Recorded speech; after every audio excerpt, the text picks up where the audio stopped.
Okay, hello guys. Hello Pop Gang, Chris and Jordan. It is so nice to meet you guys and have you on the Respect My Region platform. How are you two? We're Hey, doing good. yeah, doing great. Thanks for having us. Awesome. So the two of you are in an indie dance duo together called Manics, and you also started a record label together called Popgang Records about 8-ish years ago. So tell me about how you went from like just musicians into starting a whole record label together. So Popgang was actually it was an artist collective that Jordan had started prior to me even meeting him. And when we met, I was actually running a record label for Temple Nightclub up in San Francisco. And we started Manics together and started producing and DJing together. And then um, basically, when I had left Temple, we decided to just take what Jordan had built with Popgang and then turn it into a full record label. Yeah, 2013 was when the record label branch of Popgang officially started. Cool. So how did you guys meet? Like how did you guys come together as a duo? We literally met at Dolores Park through like a mutual friend. Um, which is like it's just a park in the Mission District in San Francisco. yeah, So Okay, yeah, these cool. mutual friends, and then, hey, you make music, I make music. Let's, and it yeah. I just think interestingly enough, the one thing that really bonded us was a piece of was this the piece of, APC yeah, the 40. ABC 40 was that this thing that rather than actually DJing off of CDJs, that's something that we were both DJing off of at the time with laptops, and then we kind of started using that same way that we were DJing to develop and build like the first Manix live sets and able to do like live remixes with that as well. And then Nice. yeah, we've been working on a lot of different projects together over the years, from production to design, merch, clothing, everything else in between, video. Yeah, Anything events. audio and visual, we've probably kind of collabed on some end of it over the past few years. That's awesome. That's awesome that you guys have found this like great partnership together and you're able to, work on your passions as a duo. So have you guys found it difficult at all to kind of balance your music career with your business? Yeah, I mean, you kind of have to. Um, you like make a decision every morning if you're going to work on something creative or work on something on the business side, because you usually don't have like enough energy to do both. And when we moved to LA last year and we built out the studio we're in right now, and that was kind of a really a great way for us to kind of be grounded in both, because so much of what we're able to do in the studio can be creative or on the business side. And yeah, it's a balancing act for sure, but it's just one of those things where we've been doing it for so long that it feels pretty natural to us, I would say. Yeah, Yeah, it's pretty, but yeah, pretty good way to describe it. it is always, it can be difficult, like when you want to be working on something creative, but you have to get a show flyer or album art done, or get contracts sorted for artists or something, but then also wanting to work on music and Yeah, I think at this point, pick and choose. no matter what we're doing, work-wise with the label, whether it's getting ready to produce an event or creating promo materials, we're at this point we're working on music almost every day now. At least like 5 days out of the week, we're working on new music, whether it's for Manics, BabyJ and TygrByt collaborative tracks, Cyber Rodeo, or either of our separate brands. So, um, so Yeah, that's one thing. Creativity Nice. has been at an all-time 100 yeah. lately. That's awesome. So what advice do you guys have for other artists that are also entrepreneurs, like maybe running their own business or even just working another job? Oh man. Just don't give up.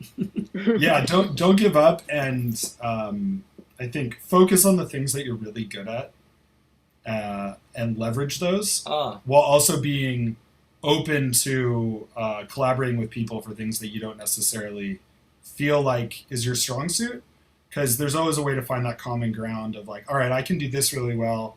If I can get some help and one other aspect of whatever I'm trying to do, while still kind of retaining some control of it, you're able to find a good way forward. And I think that's something that don't be, I guess the other side of that is don't be scared to try new things. Yeah, definitely. And learn from new people. Collaboration is always good. Yeah. For sure. Yeah. I mean, it's really impossible to do everything alone. Yeah. You try. Yeah, there's only so much time in a day, but I know everyone's trying out there. So independent record label, we love to see it. So I know a lot of independent artists are looking to take that next step, and they might not think, they might not be looking for a major label to sign with, but they might be looking for an independent label. What advice do you guys have for independent artists looking to sign with an independent label? Like, what are you guys looking for, in an artist? For us, definitely someone who knows who they are is a really important thing. So having, you might not have it all figured out, but at least having a sound that you've been developing, having a brand that you've been developing, having, I guess, some kind of identity that is easy to, people can recognize it and latch onto it. That would be the biggest thing, I think. Also, just making sure that, you these days you have to be good at both DJing and producing. And developing your own brand is so important, because no matter where you get placed, as long as you can take that somewhere else, it's going to be the most important. Yeah. Whatever makes you recognizable. Yeah, and I think authentically. A lot of people are really good these days of branding themselves, but then when it comes to the music, they might not necessarily. They're trying to follow formulas, and so it's when you see an artist that it has something different and has something that sounds a little unique to them, then it stands out. That's why I think I really think that it's always important for people to learn and realize that you should make the music that you want to listen to, because at the end of the day, you're not totally doing it. I mean, you are doing it for other people to enjoy, but also you'll get your best stuff out if you're making something that you truly want to hear, especially if it doesn't exist yet. Like if you want to merge two different genres or do something kind of wacky and weird that hasn't been done yet, that's always going to be the best. Yeah, definitely. Like you have to show, you got to put your passion into it and show your passion. You can't, just try to make up something to cater for other people. So I'm kind of wondering, what's your process when you're looking for artists? Are you going through DMs, emails, going to shows? Interestingly enough, we've met most of our artists organically. I feel like most of the people that are on our label are homies. They were either referred to us or that we, came into contact by playing shows with them or, met them through friends of friends. But we also definitely sign stuff that we've had a couple really great releases recently that were through DMs and emails. Oh, yeah. Just getting a demo. This kid Ocean. Ocean out of Morocco sent us this really, really cool kind of quirky tech house song. Super good. And it was just good. We were like, yeah, we'll absolutely put this out. And he lives in Morocco. It was totally. And so I mean, if it's good, we're into it. Yeah, definitely. And there's no absolutely too formal or informal route to send us stuff. DMs to the Popgang Instagram are always welcome, and our our email's right there for people to grab it. Dope. That is great to hear. I know sometimes it's hard to figure out where you're supposed to submit what they prefer and stuff, so that's cool. We try to make it flexible. There's a demo submission link on our website and on our SoundCloud. Our email is accessible through our Instagram, so definitely anyone that's watching this, if you have some songs that you'd like to send us your music, we'd love to hear it. Definitely. Awesome. And let everyone know what genres are you guys specifically looking for? Right now we're obviously dance music focused, house, techno, some tech house, obviously indie dance and new disco. But I think right now that's mostly what we're focusing on. But we've also, we just put out a couple bass house tracks. So it's kind of all over. As long as it's not As long as you can I don't dance to it. Yeah, if you can dance to it, if think it sounds that's good, the like, requisite. yeah. Yeah, but I mean, yeah, there definitely is a certain shared aesthetic and like-mindedness across the board with all of our artists, I feel. Yeah, Awesome. and it was almost more so, you know, I would suggest people go listen to our catalog and then see if they think that, you know, they're a good fit for us, and then send it our way. Yeah, definitely. I mean, that's a great tip for any artist looking to submit to any label. Like, you should always look through the roster and see if you fit with that vibe, because most of the times a lot of record labels try to stick to a certain vibe, even if it's different genres. So great tips. Yeah. So I saw that you guys are also a publishing company. I'm wondering like how that came about and how you found that to be helpful for your roster. So, I mean, that just kind of came about pretty organically. We had some songs that, actually, one of our songs that someone wanted to license for a motocross video For like Fox Racing. Or it was Moto 5 was Yeah. it was a motocross video, and we were like, oh, like we probably need to get our publishing sorted, you know, make sure we're collecting royalties off of it. So we set that up, and then shortly after that, you know, just made sure that was part of something that we did for all of our releases. And you know, not everything is licensable or is what people are looking for, but in general, it's just a good practice, because you never know. Like, I didn't think someone would want to sign a crazy heavy banger, but then all of a sudden it was, you know, motocross. It made sense. Yeah. And so it's just something that over the years we like to have in place and make sure that we cover, because a lot of times artists and labels do leave money on the table without having their own publishing. And so, you know, with everything going on with streaming and the lack of revenue that people have been able to make over the years, it's important to have that additional income revenue. So Definitely. So you guys are releasing your debut album through Manics on July 23rd. So tell me about how that came together and why you decided to release an album, like your debut album, after I think it's about 8 years of being together. right. Yeah, it's crazy. I mean, we have worked on so much music over the years that I think that like you know, we're certainly our own worst critics, and we would, you know, work on a lot of different things, release things here and there. And last year was like the first time that we were able to write a bunch. There was actually way more songs that this has been cut down from a bunch of tracks that we wrote and produced last year.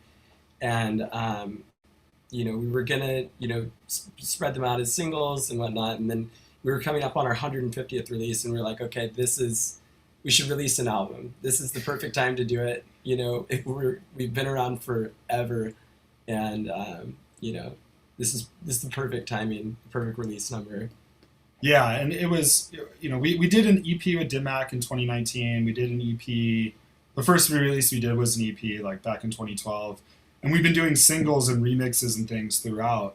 But like Jordan said, a lot of times our schedule was just like between, you know, back then we both had day jobs, and we were also Throwing events, doing a lot of events. which is a full-time job. Right. And so it was like we would have time to maybe get a song or two written, you know, every couple months. And so it always made sense to do singles. And with the pandemic, we had a whole year to just like hunker down, lock ourselves in the studio and be creative and work on stuff. And it was, we kind of just, once we realized we were coming up on the 150th release for the label, we're like, all right, let's go back and look at everything we've written in the last year and see what will work and make sense for an album. And some of those songs were written last July. Some of them were written like 3 weeks ago.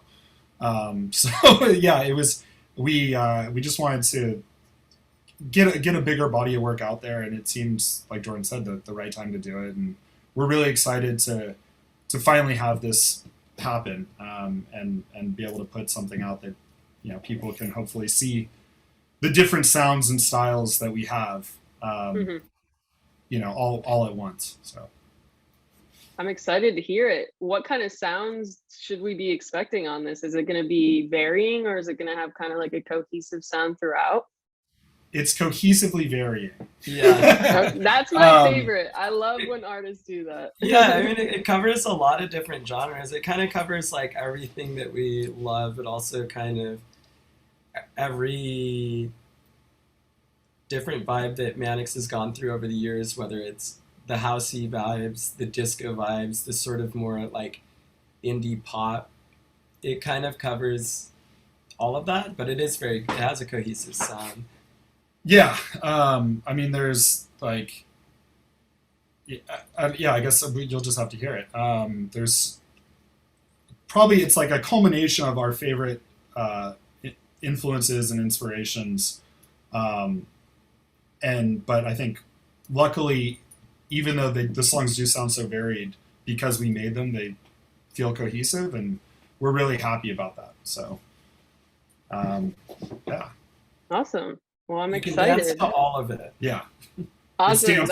Yeah. That's perfect. Exactly what you said. Perfect timing, because now the world is dancing again. Absolutely. So you mentioned events a little bit earlier.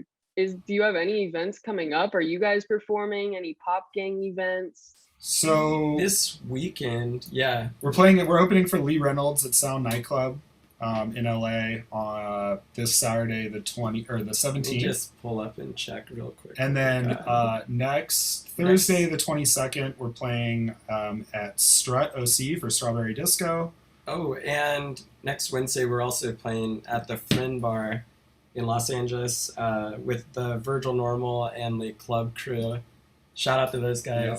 Awesome clothing company, amazing artists. And then August 1st, we'll be playing at Sky Bar Mondrian for Summer Lodge, which is like a summer series that they have there. So that's just in the next couple weeks. Yeah, it sounds like you got a lot going on. And so hopefully there'll be more. We also we have a party called Cyber Rodeo that Jordan started back in San Francisco, and we just did the first like full ticketed one back last Friday at El Cid, and that went really, really well. So we're going to be bringing that back most likely as a monthly. That's more on the house tech house side of things, but and Bloghouse. And Bloghouse, yeah. There's actually a lot of Bloghouse. Bloghouse at that party. You know, we're Bloghouse was what we grew up on, so we still have a big love for that sound. Forever. Yeah, we'll be probably doing a couple other label events in the near future. So it's all starting to come back, which is awesome, because everyone was kind of on hold, just hoping California was going to open back up, and now that it is, it's been like a mad dash to make things happen, and we're really excited for what the rest of the year and 2022 has in store. So. Awesome. It sounds like you have a very exciting year ahead. And yeah, I mean, no one knew when California was going to open back up. Like the rest of the country is waiting on you guys. Because I'm over in Florida, so like we've been open for like a year now. It's kind of crazy. Right. Yeah, it was the first couple weekends of going out after felt pretty surreal, but it was super weird. I feel like a lot of people really appreciate it now. Mm-hmm. You know, you don't appreciate what you have till it's gone, and so now that everything's back, a lot less people asking for free tickets to events. Right. People are super down to support music now, which is great. So it's maybe you can do like a get vaccinated, get a free ticket type thing. That'd be dope. That would be awesome. Yeah. But also, no shade on anyone that's not vaccinated, because everybody has their own personal reasons, health issues, whatever. But yeah, definitely. But get vaccinated if you can. Definitely. And I'm very excited to get back to shows and stuff, and for it all to be safe. Like, it's a very exciting time after such a long year and a half-ish. So, you know, congrats on all your shows and stuff. Thank you. So my last question for you guys, very serious one. If you guys were reincarnated into any animal, what animal would it be? I got two, which isn't fair, but they're pretty different. One would be a tiger, because my name's Tiger. My solo name is TygrByt, and my wife calls me a tiger, and I'm already halfway there. And the other would probably be my corgi.